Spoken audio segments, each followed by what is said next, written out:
കല്ലൂർ ഞെള്ളൂരിൽ തെരുവുനായ ശല്യം കൊണ്ട് പൊറുതിമുട്ടി ജനം. ചില സമയങ്ങളിൽ റോഡിലേക്കും വീടുകൾക്ക് മുന്നിലേക്കും കുട്ടികൾ ഉൾപ്പെടെ ഉള്ളവർക്ക് പുറത്തിറങ്ങാനാകാത്ത സ്ഥിതിയായി. വീടിന്റെ മുറ്റത്തിരുന്ന് ചെരുപ്പുകൾ കടിച്ചു നശിപ്പിക്കുന്നത് ഉൾപ്പെടെയുള്ള പ്രശ്നങ്ങൾ വേറെ. കുട്ടികളെ കടിക്കാൻ ഓടിപ്പിക്കുന്നതും പതിവായി. ക്ഷേത്രത്തിലെത്തുന്ന വയോധികരായ ഭക്തരും ഭീതിയിലാണ്. വീടുകളിലെ കോഴികളെയും നായ്ക്കൾ ആക്രമിച്ച് കൊലപ്പെടുത്തുകയാണ്. ഒരു മാസത്തിനിടെ പനന്തോടൻ ഷീബയുടെ 6 കോഴികളെയാണ് നായ്ക്കൾ കടിച്ചെടുത്തു കൊണ്ടുപോയത്.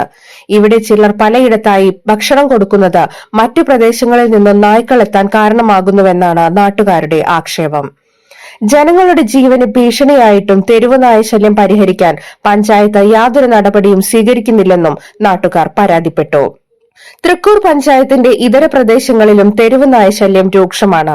പഞ്ചായത്തിൽ നടപ്പാക്കിയ വന്ധീകരണ പദ്ധതി പരാജയമാണെന്നും നാട്ടുകാർ ആരോപിക്കുന്നു.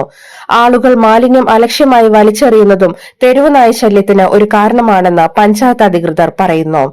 നായ്ക്കളെ പിടിച്ചുകൊണ്ടുപോയി സംരക്ഷിക്കുന്ന പദ്ധതികൾ പഞ്ചായത്തിലില്ലെന്നും പേവിഷബാധ നിയന്ത്രിക്കാവുന്ന വാക്സിൻ നൽകുക മാത്രമാണ് താൽക്കാലിക പോംവഴിയെന്ന് പഞ്ചായത്ത് പ്രസിഡന്റ് സുന്ദരി മോഹൻദാസ് പറഞ്ഞു.